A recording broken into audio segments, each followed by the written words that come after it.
news and notes to the coaches and players for America's team, let us go inside the Stars on 105.3 The Fan. Thank you, announcer guys. Shan, RJ Choppy, and our Cowboys insider, Roberto Belt. It is show number 3 out here in Oxnard, the camps of California, for Cowboys training camp. And Bobby, take us inside practice. Well, actually, I guess we should start with the injury report. It's always brought to you by Kissable Dental, still giving Dallas fans something to smile about. Check them out at kissabledental.com. And we were trying to focus on the secondary. Yeah, that's where all these injuries are starting to stack up for the Cowboys. We already mentioned yesterday that Israel Mukuamu was dealing with a hamstring issue. By the way, does it seem like the first week of training camps we're getting more big-time injuries than normal, especially when you're going to start off slower? Ramsey, Burrow. Hines, Gardner Johnson survived. Jonathan Taylor started out on PUP. So, it does feel like we saw, Kadarius Toney in Kansas City. There's been a lot of injuries. I always wonder, though, if we just forget about the year before every time we walk into these sort of things. But, this is Donovan Wilson, obviously had the calf injury.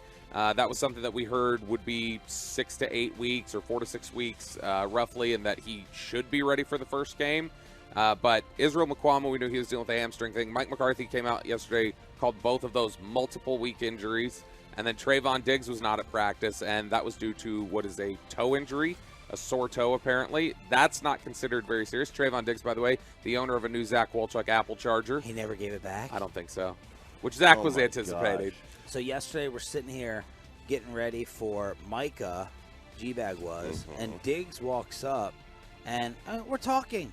And he said, hey, you guys got a charger? I'm like, we're doing radio here, bro. I know you're Mr. Moneybags. And I was like, well, you can't afford a charger? Can't afford a charger now? No one got the joke. And Wolchuk's like, here you go. Here, see, the appeal to athlete guy. I was exaggerating Simping for the athlete. I was exaggerating a little bit. Now I will give. But Trayvon did walk off with the charger. He's going to be on KMC today.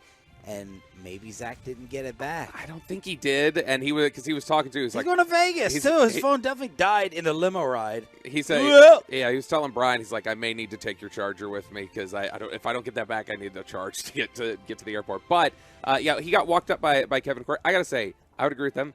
Zach started. I couldn't hear what it was. I heard somebody from G-Bag started throwing some questions to him after he got the charger. You said like 9 different things there in 5 seconds. Okay, very fast talker. Very fast. That's what I do. Okay, so no, Breathe. when Diggs walks up. Yeah. Okay, all right. Yeah, I forgot. Let's be a little more relaxed here. Okay, Diggs walks up, and when he came up with Kevin and Corey behind him, that's why I think he came up to them on the air and asked for it. Is Kevin and Corey probably thought, this will be good. Go ask them if they have a charger, because he probably asked Kevin and Corey if they had one. Okay. So Diggs asks him, they give the charger away. But then I guess I couldn't tell who it was. Somebody started throwing a couple questions to Diggs, like playfully. And Kevin, you could see on his face, he's like, our interview, like, stop asking questions, our interview. And he was getting a little annoyed. It almost backfired on him. Yeah, he was getting a little testy. Like, we were going to go ahead and take him all. Oh, we should have just sat Diggs down. Kevin would have had a heart attack. He would have gone crazy because they had to pre-record next door. All right, so those are the injury updates. What about practice?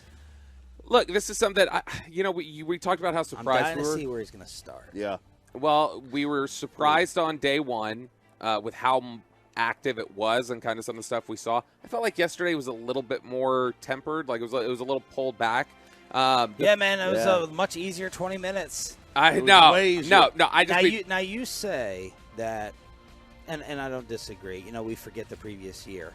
Are we forgetting? Am I wrong in these links of practices? Is my mind playing tricks on me, Choppy? We may have There's no way last year or the year before these practices were not longer. So it's still an hour and a half practice yesterday, right? Because they started at 11:30 and they go to 1, and then next week is going to go to like 1:30. Okay. So they're doing like a 2-day ramp up. Because it feels like 45 minutes. Now we try to come here after they get done with the stretching and special teams. Are they still starting with that same exact thing? They still do the same thing? Yeah, they'll start with, usually it's special team stuff. So, they'll be over on one field doing special teams. Guys are always flipping on which fields they're on and doing different things. But, no, yesterday, the biggest takeaway to me was watching, first off, when we were out there, Sean, there was a ball that was overthrown. Multiple when they're doing, balls. okay, all right. Look, Cooper Rush you're not expecting him to do a ton, all right? Yeah, no, we're not. He's your backup quarterback, so if he overthrows a few balls, that's fine. It was not Dak Prescott's sharpest day, okay? No. But this is also the time where if he looked perfect, if he was out here perfect at training camp, I would not be saying Dak Prescott was perfect yesterday, because it honestly doesn't mean very much in this setting right now. I just saw, all trolling aside, 2 or 3 straight overthrows on route drills that they were. What would He it be, his sailed fifth year? Gallup Sixth? specifically. I remember watching him sail Gallup pretty significantly. There was one thrown to Cooks when you and I were down in the end zone talking to John Machota. Well, and I just kind of looked over and went, oh, there's an overthrow. I'm not even sure if it was Dak or Rush. I wasn't seeing who was in the drill there. But when it went, I was like, oh, man, that's an overthrow. And you saw Cooks rev it up and hit an extra gear and just like the feet started moving. And he got under that thing and was able to slow down. There's not another guy on the team who catches up to that ball, much less slows down under it. Yeah. He is so fast. And Gilmore yesterday was talking to us about the extra gear that Cooks clearly has. Here was Dak after practice talking about early chemistry. How's it feeling between him and Brandon? Yeah, we're great, and that's credit to him. I don't want to give myself too much credit, and that's a guy that's a true pro. That's a guy that you can look at his resume, seeing what he's done throughout this league, look at his numbers, and then honestly, when you watch him and you see the way he prepares, the way he takes care of his body, the way he approaches the game, you can see that he came in playing with some of the best quarterbacks and some of the better coaches in this league, that he's been trained the right way, that now going into year 10, he's vital to our team's success. Obviously, what he's going to be able to add just in his stats and just in his play, but his leadership alone is, I can tell you guys like CD, Michael Gallup are thankful for that. And he's just a hell of a guy that allows our chemistry to speed up when he prepares the right way, approaches the right way, and every day is the same, him just being consistent. And Cooks was asked about Dak, and, the reporters were trying to bait him with comparison questions. Compare him to Breeze. They're masters of that. Compare him to – not really, because players and executives are way too smart now. Tom Brady, Drew Brees, compare Dak. And he's like, I'm not going to compare, but leading, you just can't fake it. And the way Dak leads, so authentic. You'll follow that man anywhere. That alone is the number one key, in my opinion, that you have to have in a quarterback, and he has that leadership and more. Look, he does have the leadership quality, and that's not she's got a really nice personality in this conversation. In other conversations, it is, but in this one, he truly does. He truly does have exceptional leadership.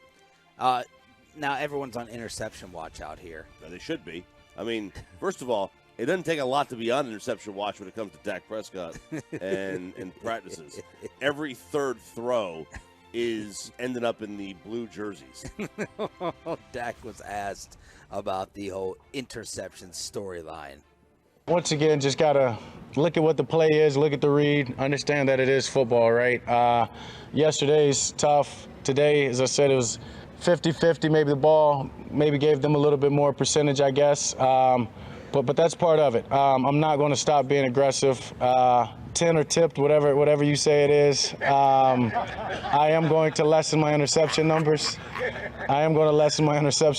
That is a guaranteed. But we're trying to gain chemistry here. We're trying to be aggressive. As I said, that's who our coach is, and so that's who I am. That's the confidence I've gained in myself, and I've worked so hard to be able to have this confidence and be able to make the throws that I'm making. That's just two, right?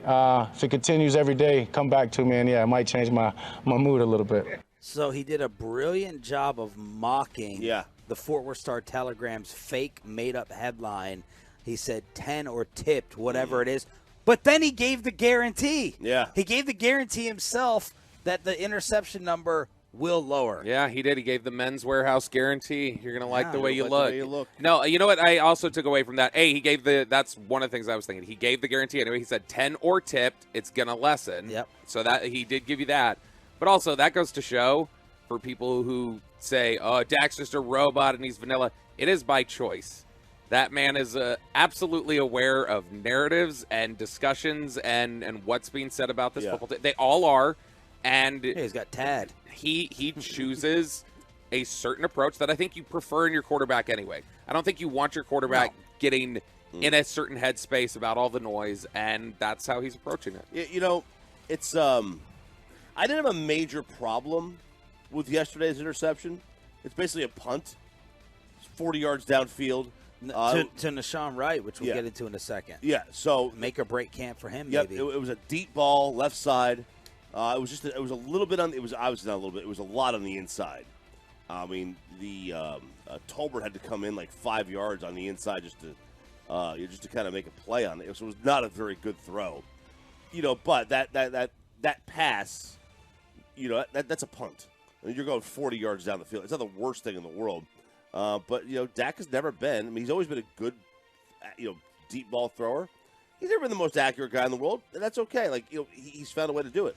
He's got to get better at it, though. Dak, when asked about Zach Martin, quote, pay the man.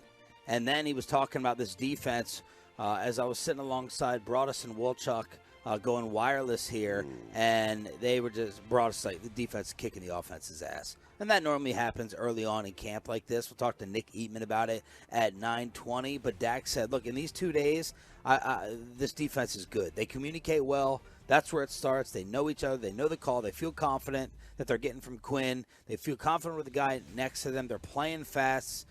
For us to go against them every day, it's iron sharpening iron. They're impressive. I mean, it should be this way. Not just because of the first few days, but this is a unit that's returning most of its starters, that's been together for the last several years, has worked under the same coaching staff at the same positions for a number of years. They should be prepared to know exactly what they're going to do. This is a new offense. They're installing a new offense. There are new coaches in place, new parts in place. They're going to have a learning curve. How about Cooks versus Gilmore all over your Twitter feed? Gilmore looked really good. Yesterday, my approach was I'm going to just focus in on a couple of these specific matchups. And I think Cooks versus Gilmore is one everybody's interested in because those are the two big offseason acquisitions. And yesterday, it was advantage Stephon Gilmore. There was no space given up. Every time you'd watch him go do a route, he was completely running the route for Brandon Cooks in a lot of instances, using several different techniques. He used the speed turn. He was bumping and running with him. He just looks really clean, really fluid. You see the preparation, you see the IQ and the way to approach him. Because Brandon Cooks has been really impressive in these practices during the offseason against just about every other corner. And now that he's going up against Gilmore, you see it levels up a little bit. You know who was getting love yesterday? Jalen Tolbert. He was getting a lot of media love. He also had a really nice day. He actually had one of the videos I tweeted yesterday.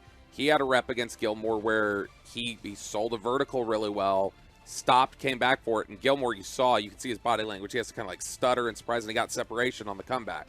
And so Tolbert had a couple of nice catches yesterday, ran some solid routes.